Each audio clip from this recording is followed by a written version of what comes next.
Muito bem, voltamos aqui com o TV Atalaia Entrevista. Deputada, vamos deixar a política para depois. Como é que a senhora está vendo a situação da saúde no nosso município? No período da senhora, eu sinceramente, nós éramos colegas, não me lembro de a senhora ter se batido com uma greve como nós tivemos agora de 95 dias dos médicos. Tivemos problemas pontuais realmente, mas qual a comparação que a senhora faz? É verdade. E você sabe, Beto Batalha, que quando a gente assumiu a secretaria tivemos muita dificuldade, questão também de débitos, né, com alguns fornecedores, algum prestador. Teve alguns momentos de negociações, de conversa com todos os sindicatos para que, né, passasse por esse momento de reivindicação salarial e que no momento não estava propício, mas tem que ter, né, realmente muita habilidade, muito, vamos dizer, diálogos com os trabalhadores e tentar ir contornando e gradativamente ir fazendo o que é possível fazer. Mas a gente saiu 1 ano e 3 meses, foi um tempo, né, pequeno que estive como gestora daquela pasta, mas com experiência já de outros caminhos, de outros locais onde tive a oportunidade também de ocupar cargos também de secretária. Eu fui secretária de saúde durante 6 anos no município de Lagarto, município esse que foi pioneiro na época na questão da habilitação da plena do sistema em saúde, né, pela NOB 96. Então, essa experiência, a própria assessoria que a gente tinha, né, de pessoas muito competentes, capacitadas, com todo um planejamento de uma organização, a gente conseguiu atravessar algumas etapas e melhorar, né, em relação a alguns projetos que estavam parados, como reforma de unidade de saúde, construção de unidade de saúde. Você acompanhou muito bem isso, quanto transtorno que a gente teve para a questão até de legalizar os terrenos para poder efetivamente dar ordem de serviço e fazer a licitação dos projetos, né, dos processos de construção dessas obras. E essas demandas a gente foi, né, conseguimos convênio, à época com Mendonça, deputado federal, onde a gente conseguiu mais de 2 milhões de equipamentos que foram disponibilizados também para a rede, estruturando as unidades de saúde, que tinha muitos equipamentos que já estavam, né, sucateados. Então, dificuldade a gente teve. Eu estou citando assim rapidamente alguns casos assim, que eu lembro, que a gente mostra assim, que passamos por diversas dificuldades, mas fizemos muitas coisas positivas, construímos muitas coisas positivas, não tivemos esse tempo todo né, em relação a esse transtorno com as categorias, tínhamos problemas nas urgências, que conseguimos superar algumas delas, né, em relação à falta de profissional, mas a gente vê assim que tem um momento que a gente passou tenho certeza que essa desassistência na atenção básica superlota as urgências e as emergências do nosso hospital, porque a atenção básica não estava funcionando a contento.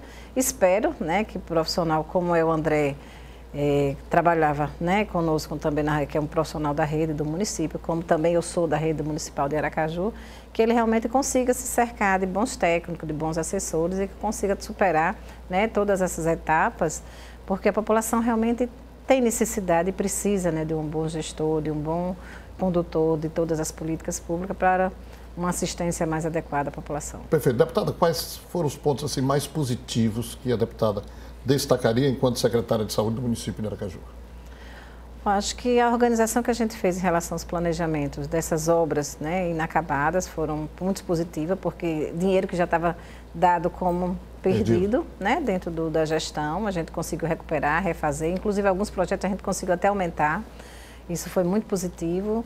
Estabilizar, né, os débitos que tinham, os prestadores que não forneciam material, que causava desassistência, falta de equipamento, de material de consumo, até luva, né, se faltava, porque não tinha o pagamento, e a gente conseguiu sanear mais de 70%, né, desses débitos que a gente tinha e manter em dias os pagamentos. A gente não teve atraso durante o nosso período, nem com os funcionários, nem com os fornecedores, conseguimos pagar em dia.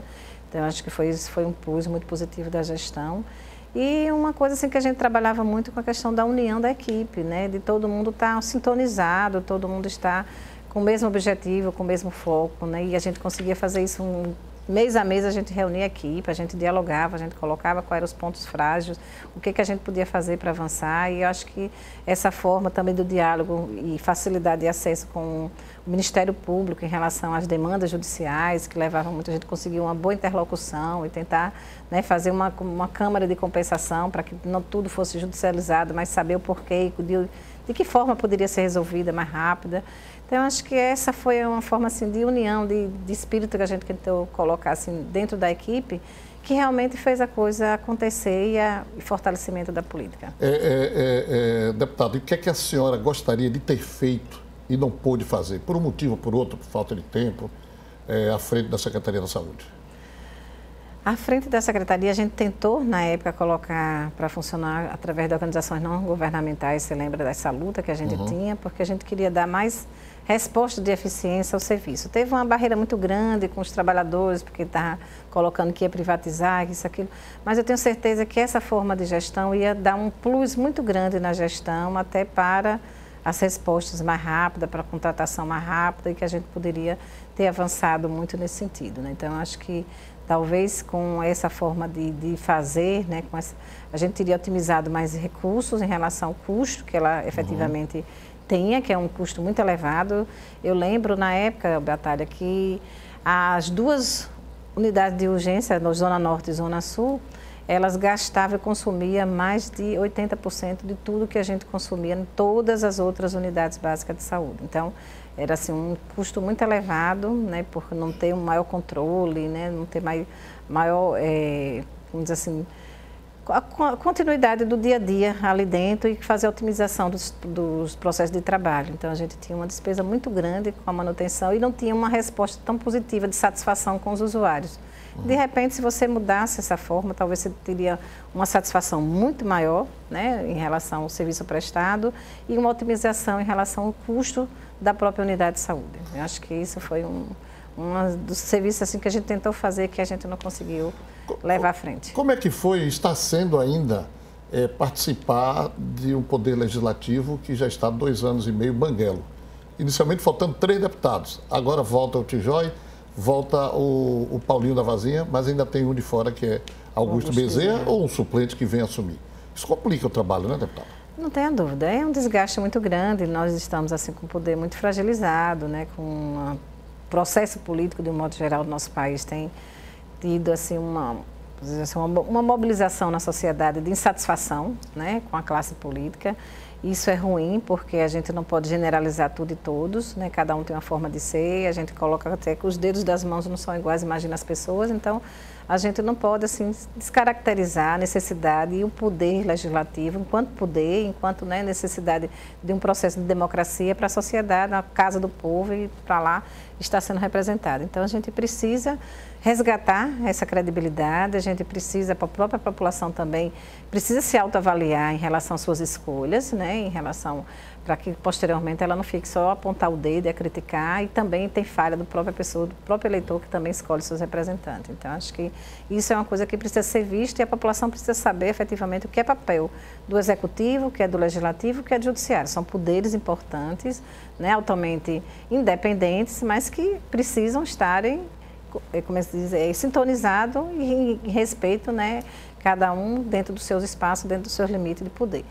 Então, essa forma hoje que está assim, da classe política, a gente vê assim, e dentro do próprio poder legislativo, tem dado um desgaste muito grande para né, os deputados, a classe política dentro do nosso Estado. Mas a gente precisa mostrar, né, para a sociedade que erros e falhas que aconteçam, se realmente tem, cabe ao Poder Judiciário julgar, não é a própria casa quem vai julgar, né? É o Poder Judiciário que vai fazer todo esse processo de julgamento, e quem tem seus erros, suas falhas, tem realmente que ser punido, porque é isso que a população está cobrando, realmente.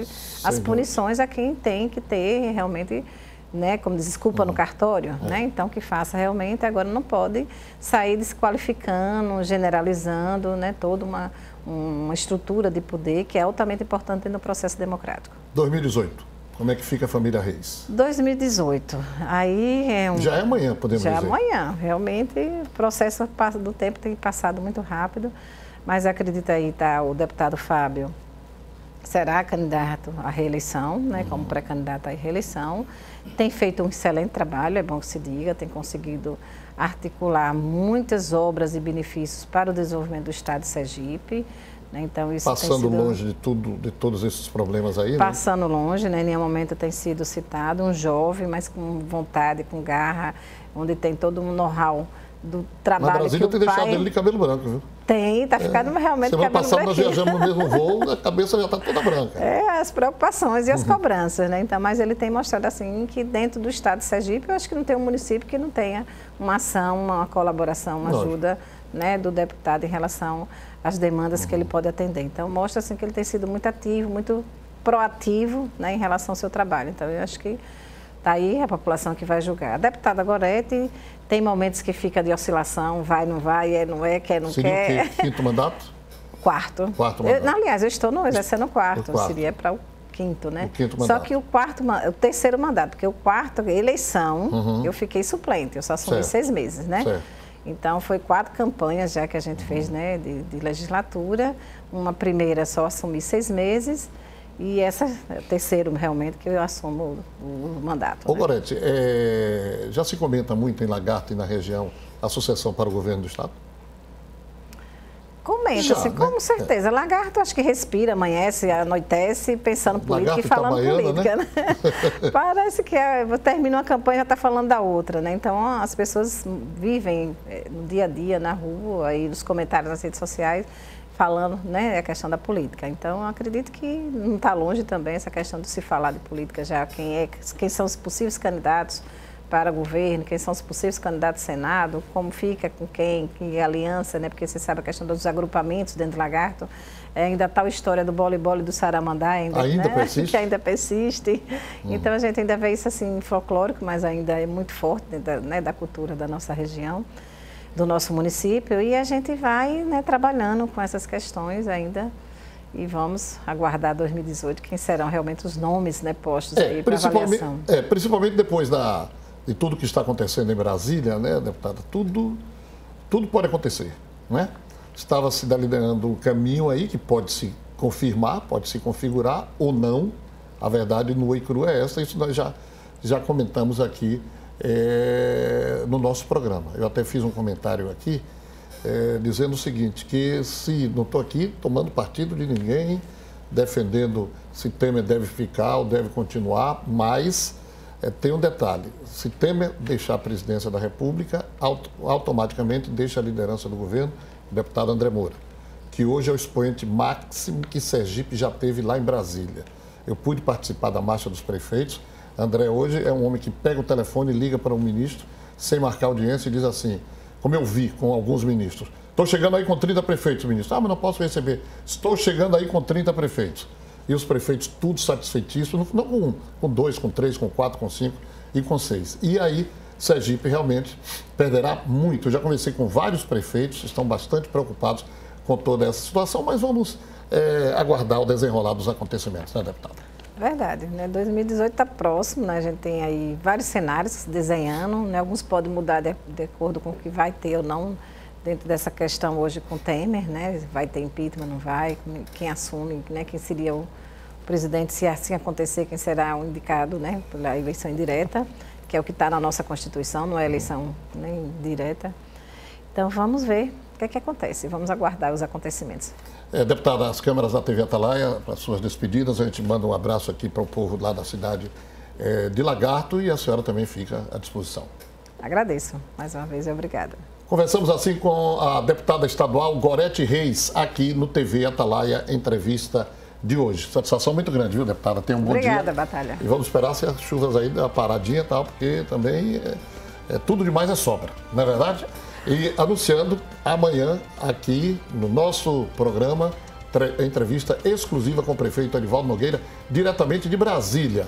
Ele vai falar sobre Forró Caju. Nós o encontramos lá onde ele estava peregrinando com a pastinha na mão atrás de recursos para o Forró Caju, recursos para o sistema viário de Aracaju, onde inclui-se o BRT e outros ministérios também. Então, será uma entrevista esclarecedora amanhã, durante o programa, com o prefeito Edivaldo Nogueira. Muito obrigado a todos e até amanhã. Vocês ficam agora na sequência com Fábio Henrique e o Balanço Geral amanhã. Um abraço.